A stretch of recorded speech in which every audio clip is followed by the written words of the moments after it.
बनवते. हे बघा शिळ्या म्हणजे सकाळच्या ज्या आहेत त्या पोळ्या होत्या त्या ना चांगल्या कैचीनी कटाकट अशा लांब लांब लांब लांब कापून घेतल्या. त्या आता आपण त्यात तळणार आहोत. तेल आहे त्यामुळे तळून घ्यायचे. आता आधी तळून घेते नंतर तुम्हाला दाखवते.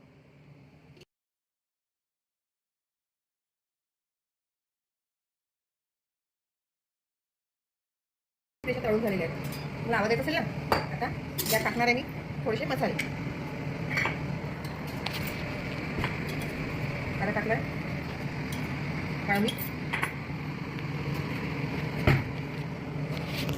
नंतर टाकलं थोडंसं लाल तिखट, थोडीशी धनी पावडर आणि यानंतर आपला विश्वाचा आवडता पदार्थ चाट मसाला